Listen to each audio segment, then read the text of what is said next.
I shoved the ring box into Rachel's trembling hands and said, "You're marrying me in 20 minutes." The church went silent. 300 guests stared at me, some with their mouths hanging open, others already reaching for their phones. My fiancée, Emma, stood frozen at the back entrance in her white dress, her maid of honor, Grace, beside her looking equally stunned.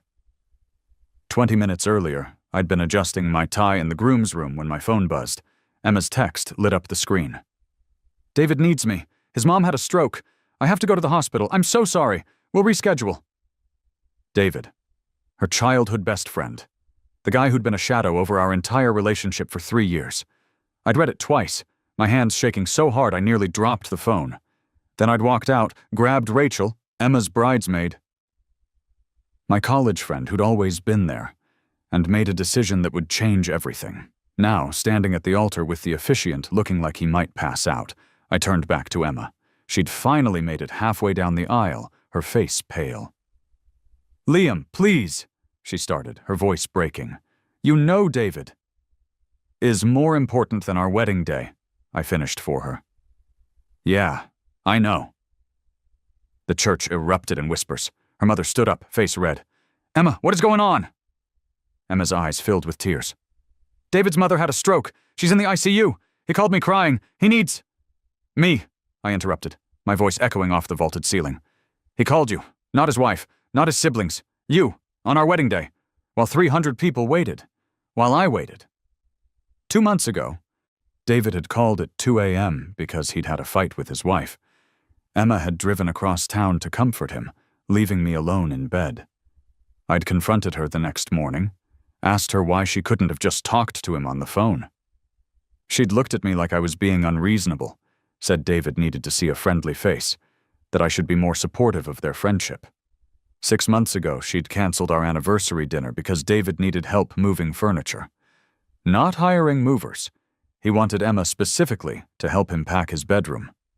I'd shown up at the restaurant alone, sat there for an hour before the waiter finally took pity on me and comped my meal.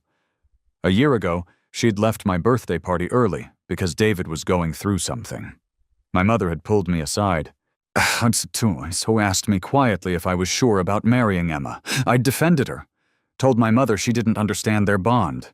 I understood it now. Every single time I'd swallowed my anger, told myself I was being petty, that their friendship was special, that I should be more understanding. "His mother is dying," Emma sobbed, mascara running down her cheeks.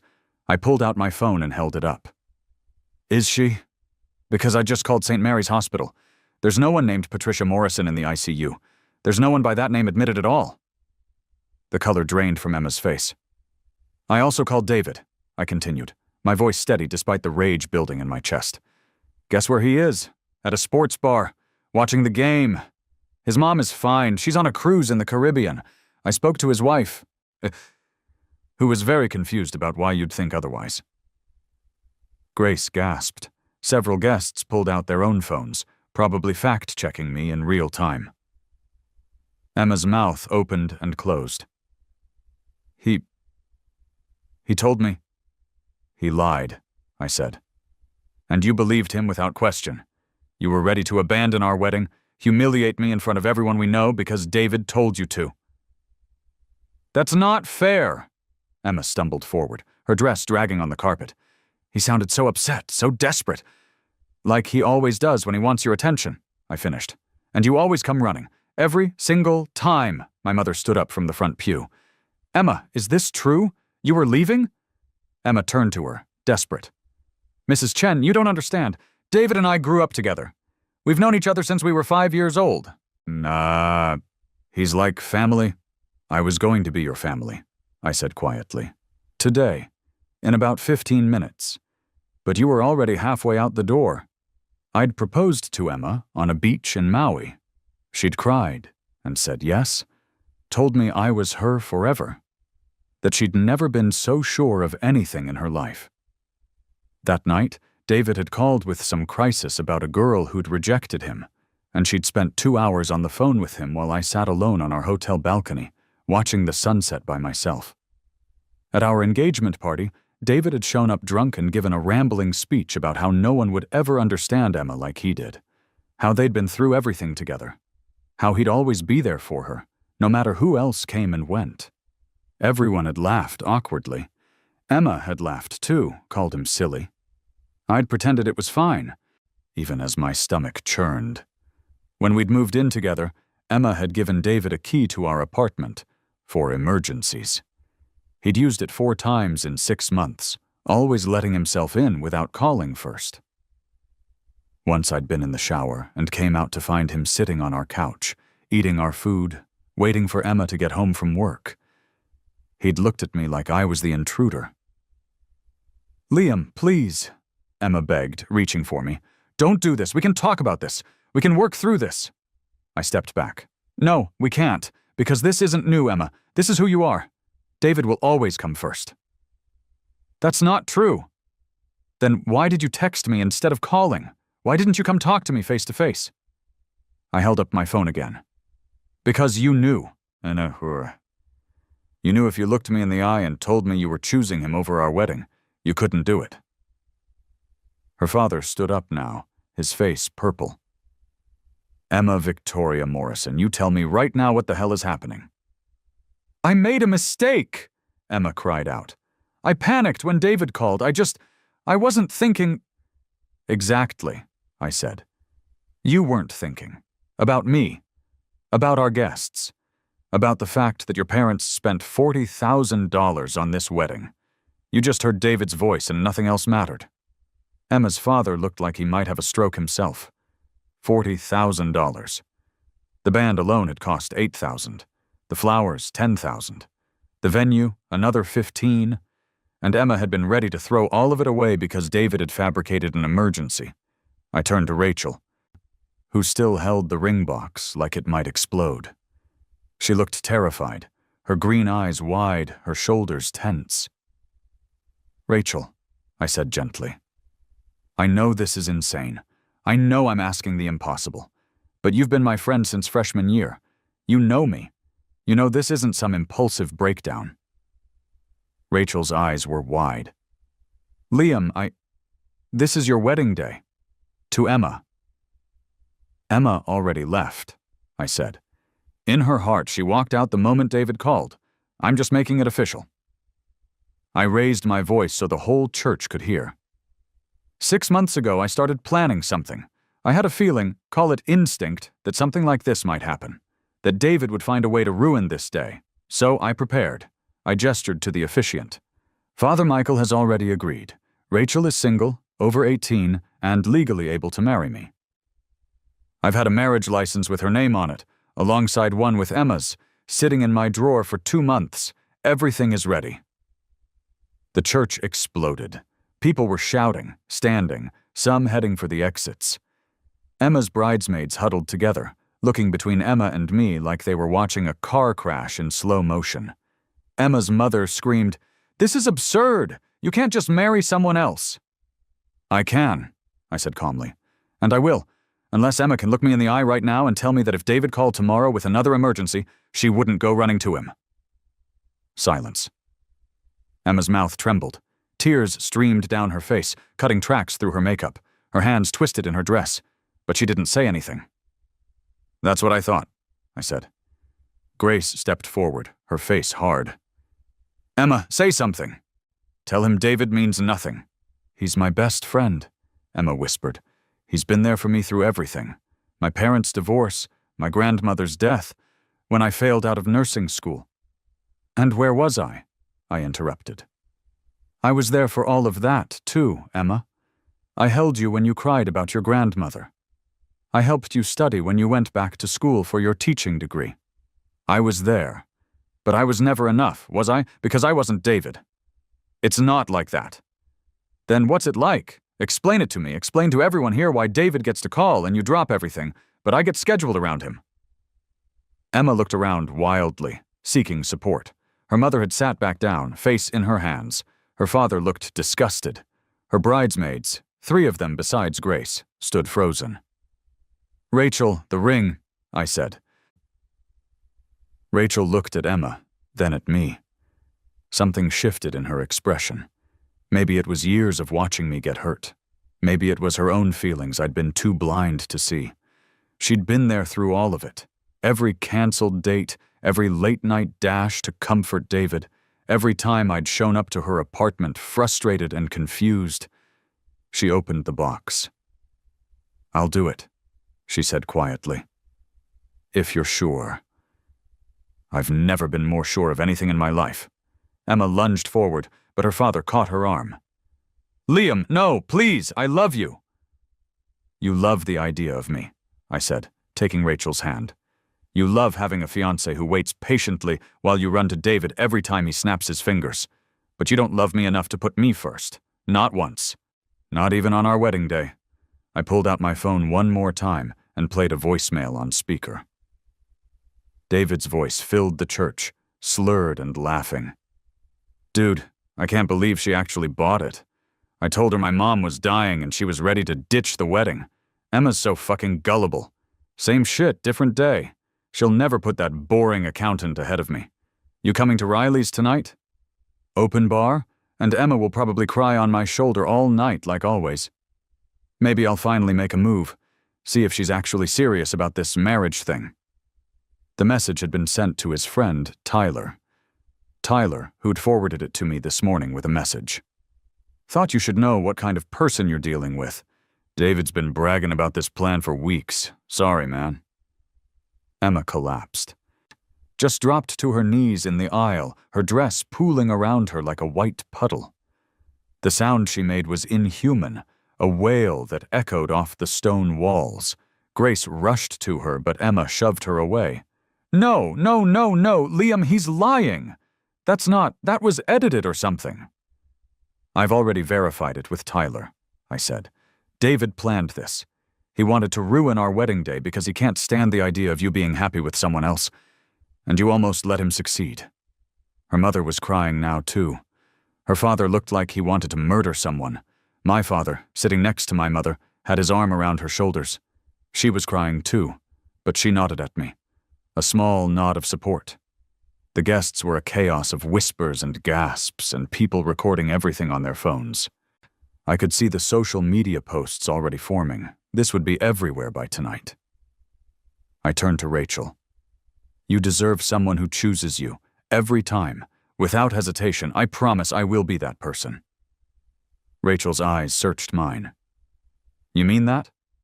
"I do," I said, then smiled slightly. "Literally. I'm about to say it in front of God and everyone." She laughed, shocked, slightly hysterical, but real. "This is the craziest thing anyone's ever done." "Is that a yes?" She looked at Emma, crumpled and sobbing in the aisle, then back at me. "You really had a backup license ready?" "I know how it sounds, but I knew her. I knew David would try something. I just didn't think she'd actually choose him." Rachel squeezed my hand. "Yes, let's do this." The church erupted again. Half the guests were shouting, the other half were filming. Emma's scream cut through everything. "You can't do this to me!" I turned to her one last time. "I'm not doing anything to you, Emma. You did this to yourself. When you walked toward that exit, when you texted instead of talked, when you believed David without question, you made your choice. I'm just making mine." To Father Michael. "Can we proceed?" He looked absolutely shell-shocked, but nodded slowly. "This is highly irregular, but legal. Technically, yes, if Rachel consents and you have the license." "I consent," Rachel said firmly. "Let's get married, Liam." What happened next would be replayed on social media for weeks. Emma being escorted out by her father and Grace while she screamed and begged, her mother following, makeup destroyed, looking 10 years older. Half the guests walking out in shock or disgust. The other half staying, phones up, witnessing something they'd talk about for the rest of their lives. Rachel and I standing at the altar while Father Michael, hands shaking, performed the ceremony. My best friend Jake standing as impromptu best man, still looking stunned. Rachel's sister running up to stand as her maid of honor, mascara smeared from crying. The rings I'd bought for Emma sliding onto Rachel's finger instead. Our kiss. Awkward, uncertain, but somehow right. The small group that remained actually applauded. The reception was chaos. Emma's family left immediately. Half our friends followed, but my family stayed. Rachel's family, who'd been invited as guests, moved to the family tables in stunned silence. And a surprising number of people who'd planned to celebrate my marriage to Emma ended up celebrating my marriage to Rachel instead. The band, confused but professional, started playing. The caterers served food. People drank, talked in hushed tones, kept filming. My uncle got drunk and gave a rambling toast about seizing the day and knowing your worth. At the head table, Rachel touched her new ring like she couldn't believe it was real. "I can't believe you had a backup plan." "I can't believe I needed one," I replied. "But I'm glad I did." My best friend Jake appeared, 2 drinks in hand. "Dude, that was the most insane thing I've ever seen. Also, Emma's posting on social media right now, calling you abusive and unhinged." I pulled out my phone. Sure enough, Emma's Instagram was flooded with posts, photos of us together, captions about how I'd humiliated her and emotionally manipulated her by forcing her to choose between her dying friend's mother and her wedding. The comments were divided. Half believed her, half were asking why she'd left in the first place. "She's still lying," Rachel said, reading over my shoulder. "Even now, she's saying David's mom really is sick." I opened my own Instagram and posted the voicemail. All of it, with the caption, "The truth about today. Make your own judgments. Here's David admitting he fabricated an emergency to ruin my wedding. And here's proof from St. Mary's Hospital that no one by his mother's name was admitted today." I added screenshots of my call log, the hospital's confirmation, and David's wife's texts confirming her mother-in-law was on a cruise. Within an hour, it had 10,000 views. Within 3 hours, it was on Twitter. By the end of the night, Emma's lies had been exposed to the entire internet. My phone exploded with messages. Some called me a hero. Others said I was cruel, that I should have just postponed the wedding, that marrying Rachel was using her or revenge. Emma's friends attacked me viciously, called me controlling and jealous. My friends defended me just as hard, but the evidence was clear. David's voicemail, the hospital records showing no patient by his mother's name, his wife's confirmation that it was all a lie. Rachel and I spent our wedding night in the honeymoon suite I'd booked months ago for Emma and me. We didn't consummate the marriage. That felt too weird, too fast. Instead, we ordered room service, got drunk on champagne, and laughed until we cried about the absolute insanity of the day. "I had a crush on you in college," Rachel admitted around 2 a.m., her words slightly slurred. "Freshman year, but you were dating that girl from your econ class, and then Emma, and I figured I'd missed my chance. I watched you fall in love with her, and I wanted you to be happy, even if it wasn't with me." "I never knew," I said, genuinely surprised. "I was subtle about it." She hiccuped slightly. "Unlike Emma with David, that was never subtle. I wanted to warn you so many times, but I thought maybe I was just jealous. Maybe I was seeing things that weren't there because I wanted you for myself." "You weren't seeing things," I said quietly. "I was just too stubborn to admit it. I kept thinking if I was just patient enough, understanding enough, she'd choose me. That our love would be enough to make her put me first." "Love shouldn't be a competition," Rachel said. "No," I agreed. "It shouldn't."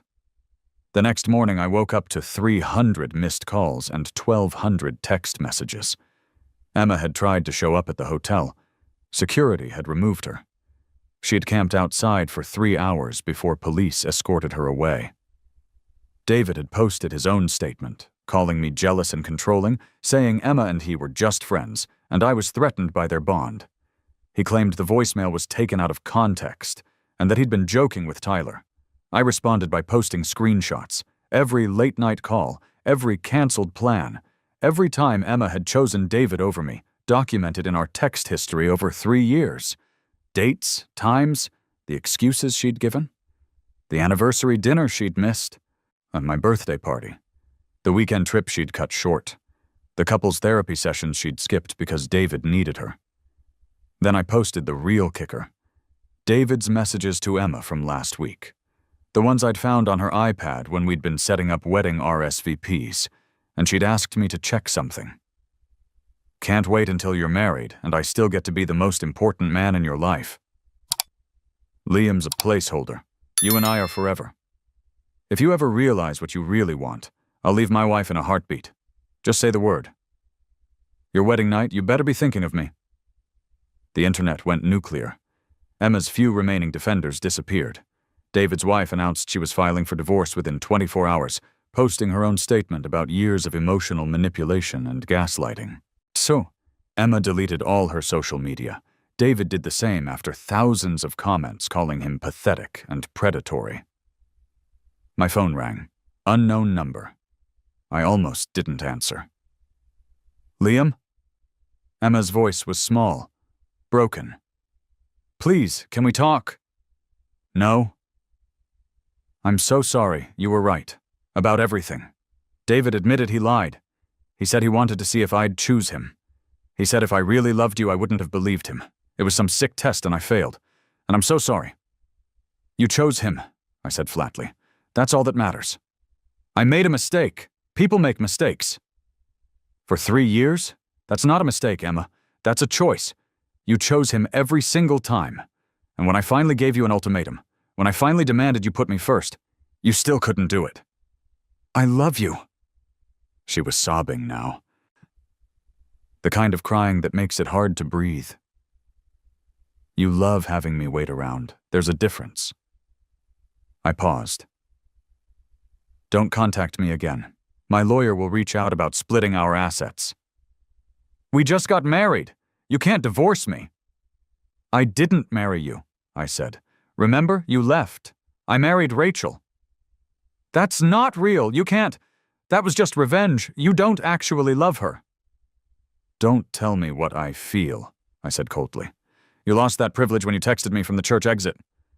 I hung up, blocked her number, blocked David, blocked anyone associated with them. Rachel emerged from the bathroom, hair wet from the shower. Was that her? Yeah? How do you feel? I thought about it, really thought about it. 3 years of my life, gone. Plans for a future, shattered. But also 3 years of anxiety. Of never feeling like enough. Of watching the woman I loved prioritize someone else. All of that was over too. Free, I said finally. Rachel came over, sat beside me on the bed. We don't have to make this real if you don't want to. We can annul it, say it was temporary insanity or whatever. I won't hold you to something you did in anger. I took her hand. Rachel, yesterday was a lot of things. But it wasn't just anger. It was clarity. It was finally seeing that I deserve someone who chooses me. And maybe that's you. Maybe it's not. But I want to find out. If you're willing. I'm willing, she said softly. The first month was strange. Rachel and I were married, but essentially strangers living together. We'd been friends for years, but romance was different. We'd agreed to give it a real chance. We'd been friends for years. We respected each other, and there was definitely chemistry. But it was weird. We set up ground rules, separate bedrooms initially, date nights to actually get to know each other romantically.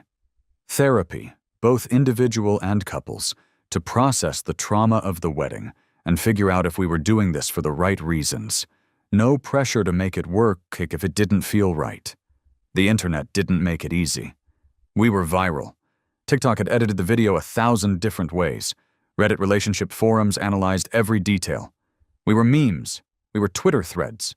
We were reaction videos and commentary channels. Rachel handled it better than I did. Let them talk, she said. We know the truth. That's what matters. But something shifted around week 3. We were cooking dinner together, arguing about whether garlic belonged in carbonara. It doesn't. I won that fight. And she'd laughed at something I'd said. Really laughed. The kind that made her nose scrunch up and her eyes crinkle. And I'd thought, I could do this forever. What? She asked, catching me staring. Nothing. You're really pretty when you laugh. She blushed. Actually blushed. Liam Chen, are you flirting with your wife? Is it working? Maybe. That night she kissed me first. Really kissed me. Not the awkward peck at the altar. And it felt right in a way it had never quite felt with Emma. By month 2, we'd moved into the same bedroom. By month 3, we were actually in love, not the desperate, anxious love I'd felt with Emma, always wondering if I was enough, always competing with David. This was calm, steady, sure. Rachel never made me guess. If she said she'd be home at 6, she was home at 6. If she made plans with me, she kept them. When her ex-boyfriend called with some manufactured crisis, she sent it to voicemail and blocked him without me even asking. "You make it look so easy," I said once. "Making you a priority?" She'd kissed me. "It is easy. You're my husband. Of course you come first." That simple statement nearly made me cry. Of course. Like it was obvious. Like it didn't require sacrifice or effort or some heroic act of will. My career took off. Without the constant stress of Emma's drama, I could focus. The consulting firm I worked for had been considering me for partner. But they'd had concerns about my work-life balance, code for the fact that I'd had to leave early or cancel meetings multiple times because of Emma's David-related emergencies. Now, stable and focused, I proved myself. 6 months after the wedding, they offered me a partnership. My income doubled. Rachel went back to school for her master's degree in education, something she'd postponed for years because she'd been saving money to help her parents. I supported her completely, paid her tuition, told her to focus on her dreams. We bought a house. Not the one Emma and I had picked out. I sold my claim on that back to her. Took a loss on it just to be done. A different one, in a better neighborhood, and with a yard for the dog Rachel had always wanted. We adopted a golden retriever and named him Biscuit. He was stupid and loving and perfect. But, meanwhile, Emma's life imploded. David's divorce went through, and he'd immediately tried to start a relationship with Emma. She'd realized too late what everyone else already knew. David didn't want her. He wanted to own her. The moment she was actually available, he lost interest. Started dating someone new within a month, flaunted it on social media before remembering he'd deleted his accounts. Emma tried to win me back more times than I could count. She showed up at my office building, my gym, my parents' house. Each time, security escorted her out. Each time, I filed another restraining order violation report. Her social media, when she finally created new accounts under fake names, was a wasteland of vague posts about betrayal and narcissists and manipulation. Her friends had mostly abandoned her. Turned out nobody wanted to be associated with the woman who had tried to ditch her wedding for a fake emergency. Her family, embarrassed by the spectacle and angry about the wasted money, had distanced themselves. I heard through mutual friends that she'd gained weight, lost her teaching job after someone showed her principal the viral videos, moved back in with her parents at 32 years old, that she cried constantly, that she'd told people I was the love of her life and she'd ruined everything. I felt nothing. Not satisfaction, not pity. Nothing. She was a stranger who'd once hurt me. That was all.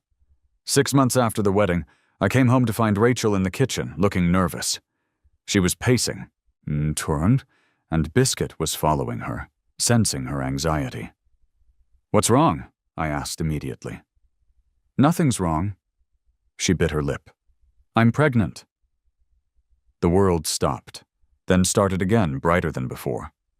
"You're serious?" 10 weeks, I found out this morning. I know we said we'd wait, that we wanted to make sure this was really working first, but the doctor said I'm healthy and everything looks good, and I kissed her, picked her up and spun her around until she squealed, and Biscuit barked excitedly. "This is perfect. You're perfect. We're going to have a baby." She cried happy tears into my shoulder. "I was so scared you'd think it was too soon, that you'd feel trapped. Rachel, I married you 20 minutes after meeting you at an altar. Nothing about us has been conventional. Why start now?" She laughed through her tears. Fair point. Our daughter was born 7 months later on a snowy February morning. We named her Sophie. She had Rachel's eyes and my stubborn chin, and she was absolutely perfect. Wrinkled and screaming and the most beautiful thing I'd ever seen. The day we brought her home from the hospital, Wrapped in a pink blanket my mother had knitted, my phone buzzed. Emma had somehow gotten my new number. "I saw the announcement. Congratulations, you got everything you wanted." I blocked the number without responding. Emma was the past. Sophie was the future. 1 year after the wedding that broke the internet, Rachel and I renewed our vows. Properly this time. Small ceremony on a beach in Hawaii, just family and close friends. Sophie was there, 11 months old, being held by my mother. No drama, no backup plans, no viral moments. Just two people who'd found each other in the wreckage and built something real. During the ceremony, I said, "A year ago, I married you in the craziest moment of my life. Today, I marry you in the calmest. Both times I chose you. I will always choose you." Rachel said, "You gave me a chance when you had every reason to run away from love completely. You trusted me with your broken heart. I promise I'll never make you regret it. You and Sophie are my whole world." There wasn't a dry eye on the beach. At the reception, a small dinner at a beachside restaurant, Jake gave a toast. I was there for the original wedding. Craziest thing I've ever seen. I thought Liam had lost his mind. But watching these two this year, watching Liam heal, watching Rachel love him back to life, watching them build a family, that's even crazier. In the best way. To Liam and Rachel! Everyone raised their glasses. Sophie babbled and tried to grab my champagne flute. Rachel's hand found mine under the table, her wedding ring, the one I'd bought specifically for her this time, with an engraving that said, "Every single day, catching the sunset light." My phone buzzed. Unknown number. I almost ignored it, but something made me check. Emma. "I'm getting married. To someone who actually appreciates me. Just thought you should know I've moved on." I showed it to Rachel. She raised an eyebrow. "Want me to respond?" "No," I said, deleting it. "She's not our problem anymore." "Good answer." She kissed me. "Dance with your wife?" "Always." As we swayed on the beach, Sophie watching from the sidelines with my mother cooing at her, I thought about that moment at the altar. When I'd made the most impulsive decision of my life, when I'd handed Rachel a ring box and asked her to marry me in 20 minutes. Everyone had called me crazy, unhinged, cruel. Some still did. The video still circulated, still got comments, still sparked debates about whether what I'd done was justified or psychotic. But looking at Rachel, at our daughter, at the life we'd built from the ashes of that disaster, I'd do it again in a heartbeat. 5 years later, I ran into Emma at a coffee shop. Complete accident. I usually avoided places she might be, but I'd been across town for a meeting and ducked in to escape the rain. She'd aged, hard. The stress had carved lines around her eyes and mouth. Her hair was graying prematurely. She was with a man who looked bored, checking his phone while she talked about something he clearly didn't care about. Our eyes met. I saw her whole body tense. Then I saw her look at my left hand, at the ring I still wore. "Liam," she said quietly. "Emma?" Awkward silence. Her companion looked up, confused. "Who's this?" "No one," I said. At the same time, Emma said, "An old friend." "Not even that," I corrected. "Just someone I used to know." Her face crumpled slightly, but she tried to smile. "How have you been?" "Good, really good." I wasn't going to make small talk. I paid for my coffee and turned to leave. Emma's voice stopped me. "Are you happy?" I looked back, really looked at her, saw the desperation in her eyes, the hope that I'd say no, that I was as miserable as she clearly was, that leaving her at the altar had ruined my life the way I'd ruined hers. "Yes," I said simply. "Very happy. I have 2 kids now. Sophie's 5, Daniel's 3. Rachel just defended her dissertation. We're thinking about buying a bigger house, maybe getting a second dog. Life's good." Her face crumbled completely.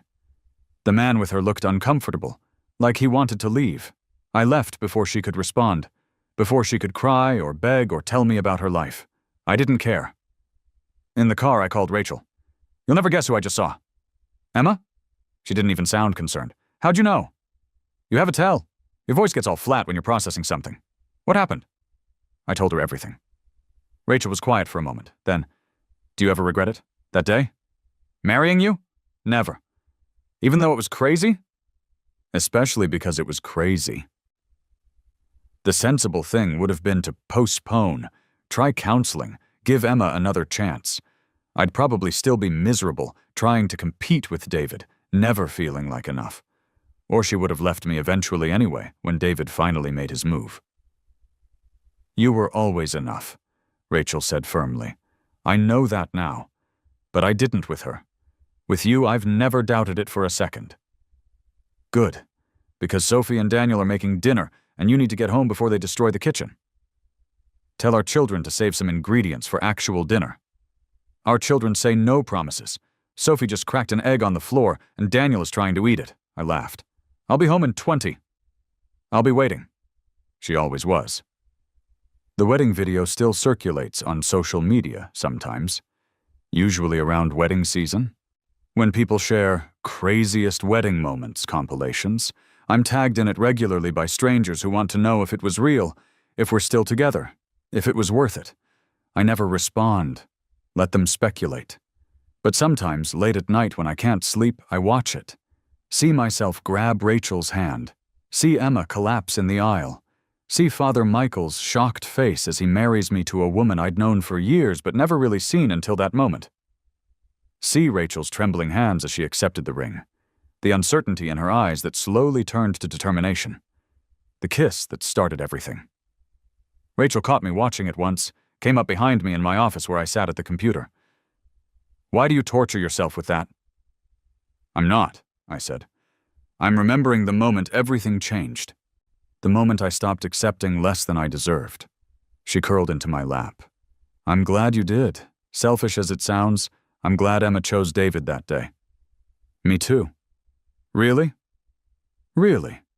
If she hadn't, I'd probably still be engaged to someone who saw me as second choice. Instead, I married my best friend. We have 2 kids, a dog, a house we love, and a life I actually want to wake up to every morning. Every single day, she agreed, touching her ring. Sophie wandered in, dragging her blanket. Daddy can't sleep. I scooped her up. Bad dreams? No, just wanted to see you. My heart melted like it did every single time. Well, I'm right here. Forever? Forever, I promised. Rachel smiled. Come on, family bed tonight. We settled into bed, Sophie between us. Daniel already asleep on Rachel's other side. Biscuit curled up at our feet. This was my life now.